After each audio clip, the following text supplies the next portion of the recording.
Question ऐसा है ना जो मेरे दिमाग में खुद भी था जब तक मुझे पता नहीं चला था इसके बारे में। ये है कि चश्मा लगाने वाले लोग एक कैबिन क्रू बन सकते हैं या नहीं। तो आंसर साफ आपके सामने ही है। मैं खुद चश्मा लगाती हूँ, मेरा पावर -3.75 है। आपको भरोसा नहीं होगा, मैं अंधी हूँ, मुझे ज्यादा कुछ दिखता नहीं है। ऑब्वियसली आप बन सकते हो, you just have to go. आपको लेंसेज खरीदने, लेंसेज लगाना सीख जाओ, कंफर्टेबल हो जाओ, उसके बाद you can fly and you can apply for that as well. और ये भी क्वेश्चन मेरे से बहुत पूछा गया कि आप कैसे इतनी इतनी देर तक लगा लेते हो, नुकसान तो नहीं करता। देखो मुझे अब तक तो कोई प्रॉब्लम नहीं हुई। आपको अच्छे ब्रांड के यूज करने चाहिए, थोड़े से एक्सपेंसिव होते हैं ऑब्वियसली, लेकिन जब आप खुद अर्न करने लगोगे तो you can afford that by yourself. Next question ये है कि लाइक 12th में मार्क्स कितने होने चाहिए। मैं सच बताऊं, मेरे खुद 60% थे, तो अभी मैं इससे ज्यादा तो कम मुझे नहीं पता, बट 60% एटलीस्ट होना चाहिए। मेरी एयरलाइन में रिक्वायरमेंट ऐसा कुछ है नहीं, but 60% is a decent percentage what I believe. मेरे इतने ही थे, तो फील्ड वील्ड का कुछ नहीं है। And you just have to be 18 years of age, 155 centimetre, 12th pass, 60% you can apply, that's it. कोई फील्ड कुछ नहीं, आपको art side, commerce side, science side, math side कुछ लेने की जरूरत नहीं है। दिस इज इट, इतना ही चाहिए आपको क्रू बनने के लिए। इंटरनेशनल एयरलाइन का क्राइटेरिया क्या है?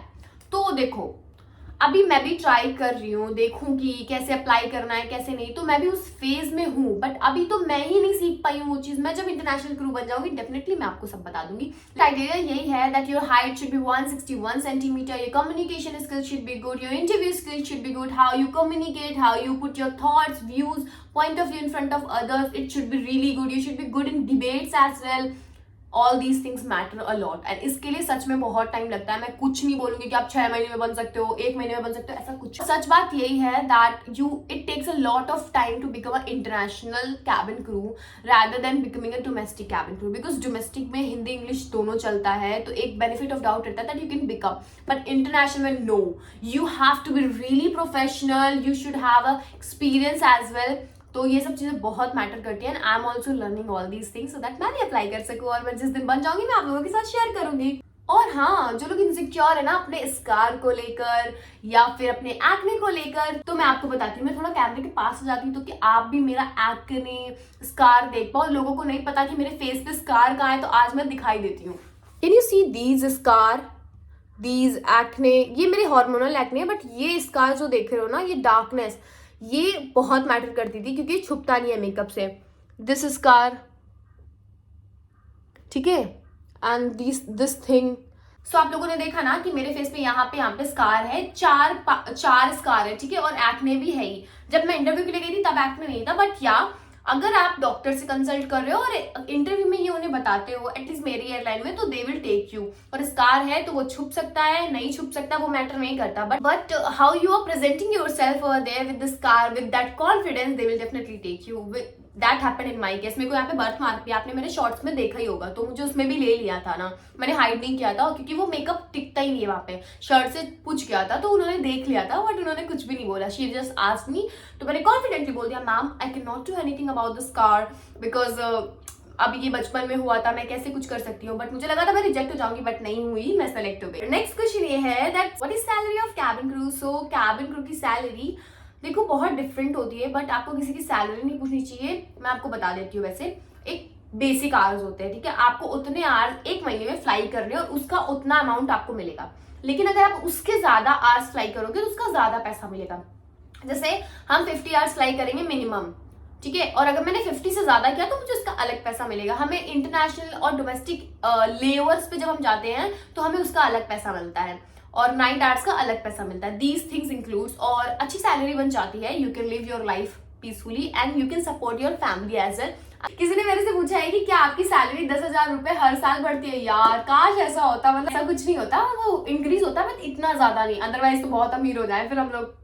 एटलीस्ट मेरी कंपनी में था, मुझे अपनी कंपनी का पता है, बाकी दूसरी कंपनी का नहीं, लेकिन हाँ कुछ अमाउंट इंक्रीज होता है। और उसके बाद अगर आप सीनियर के लिए अप्लाई करना चाहते हो तो आप वो भी कर सकते हो। इंपॉर्टेंट क्वेश्चन है, किसी ने मेरे से पूछा है, सीरियस क्वेश्चन भी है, कि क्यों लोग कैबिन क्रू लाइफ की या कैबिन क्रू जॉब की रिस्पेक्ट नहीं करते। तो देखो इसका सिंपल फंडा है, जब हमारे मम्मी पापा इसलिए हमें मना करते हैं, हमें क्यों नहीं बनने देते कैबिन क्रू, रीजन यही है कि जब उनका टाइम था उनको इस बारे में पता नहीं था। तब के टाइम में एयरलाइंस में सिर्फ बिजनेस वाले लोग ट्रैवल करते थे, most of the time main travel करते थे, तो वहां पे मिथ क्रिएट हो गया था कि लड़कियां वहां पे मतलब उनका यूज होता है या कुछ भी होता है, what I have noticed, okay.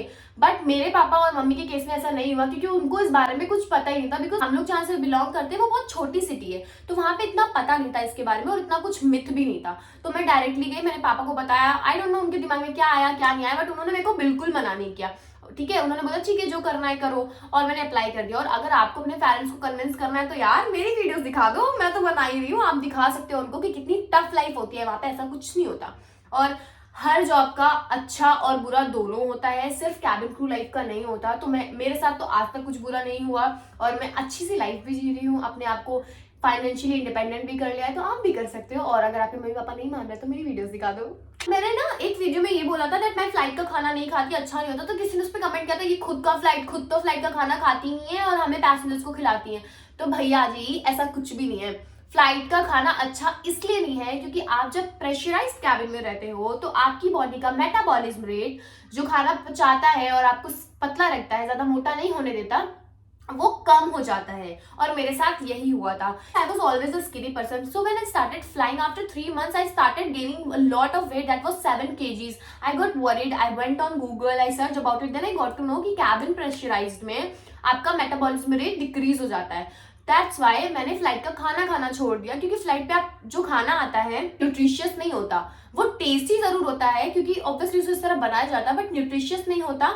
और आप 1-2 बार खाओगे तो सही है, पैसेंजर्स के लिए वो अच्छा है, बट हम डेली फ्लाई करते हैं तो हम नहीं खा सकते। और मुझे इसी तरह मैंने अपना वेट मेंटेन किया। मैं अपना घर का खाना लेकर जाती हूँ और कैलोरीज मेंटेन करती हूँ और कभी कभी एक्सरसाइज कर लेती हूँ। ऑब्वियसली उसका टाइम नहीं मिलता, but I am trying my best कि मैं अपना वेट मेंटेन करूँ।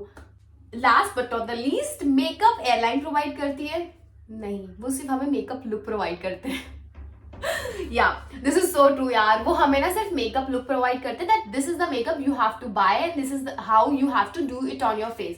सो you have to buy yourself, they give you lot of options, उसमें से जाके जो भी पिक करना है कर लो और वही लगा के जाना है। वो चेक भी होता है, आप कुछ भी नहीं खरीद सकते। एंड लास्ट क्वेश्चन ये है कि do I regret after becoming a cabin crew? So the answer is no, I do not. मैंने ये इंटरव्यू में भी अपने बोला था और मैं यहाँ आपके सामने भी बोलना चाहती हूँ कि ये एक ऐसी जॉब है जिसमें एक लड़की को 18 इयर्स की एज में फाइनेंशियली इंडिपेंडेंट कर दिया जाता है और वो इतना कुछ सीख जाती है। कस्टमर सर्विस, पैसेंजर से बात करना, बहुत ज्यादा पोलाइट हो जाती है। और जब से मैं क्रू बनी हूँ आई हैव रियलाइज कि मेरे अंदर एक पेशेंस आ गया, मैं लोगों को समझने लगी हूँ। पहले ऐसा नहीं होता था, बिकॉज क्या यार आप 22-21 की एज में तो सबको गलत ही समझते हो, मम्मी पापा को, भाई बहन को, सबको। But now I understand everybody because of my job role, क्योंकि हमें वहां पे सबको समझना होता है। तो I do not regret it. Touch wood, मैं फाइनेंशियली इंडिपेंडेंट हो गई हूँ और अपने खर्चे खुद उठा पा रही हूँ, तो मुझे बहुत अच्छा लगता है। And that's it for my video. And अगर आपने यहाँ तक ये वीडियो देख लिया है तो please do subscribe my channel and press the bell icon so that whenever I upload a video you get notified. So मिलते हैं नेक्स्ट वीडियो में, तब तक के लिए बाय बाय।